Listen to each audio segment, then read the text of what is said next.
to UK from Afghanistan in times of Taliban and, you know, everything, and times were bad, you know, education was really bad, sports was non-existent, education for women was non-existent. I went to the UK as an asylum seeker, as a refugee. Believe it or not, you know, when I tell people that I actually went to the UK in the back of a lorry in the UK, my friends, they don't believe me. They said, no, you're joking. I'm like, actually, no, this is actually what happened. But growing up in Afghanistan, you know, I've seen bombs exploding. You know, I mean, I've been in so many like scenarios where I nearly died. You know, bombs exploded right next to me. You know, people died next to me, and I was a little kid. Imagine a 7-year-old, a 5-year-old, 6-year-old. Imagine people dying. You see dead bodies. You see people dying in front of you. You know what I mean?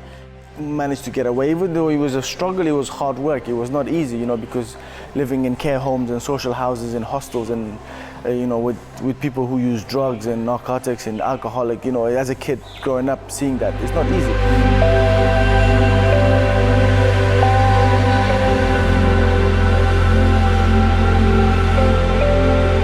Boxing when I was 18, so I started amateur boxing when I was 18. I had my first amateur fight when I was 19 years old. So I knew what it took to be a competitive athlete. So I had that in my mind, but the only thing I need to do is learn a new skill. Learn something totally different, but use the same principle and the same discipline, the same etiquette, the same way of training.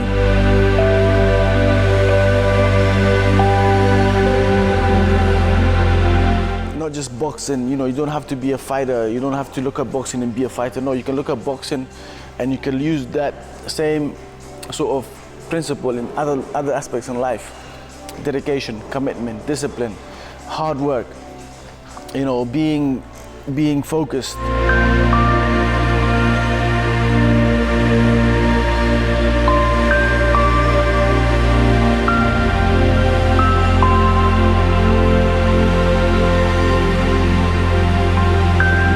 People will say whatever they say, right? There's always naysayers, there's always people going to comment, there's always people have opinions and say what they gotta say, you know.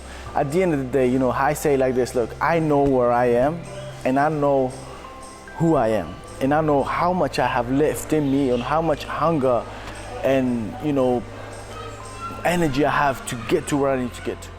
Dubai, it's really great to be here, even though it's not a very pleasant weather, but, you know, coming from the UK, the wet, rainy London, I think I enjoy this more than the wet London. So I would love to train out of here and fight out of Dubai. And, you know, Dubai is amazing.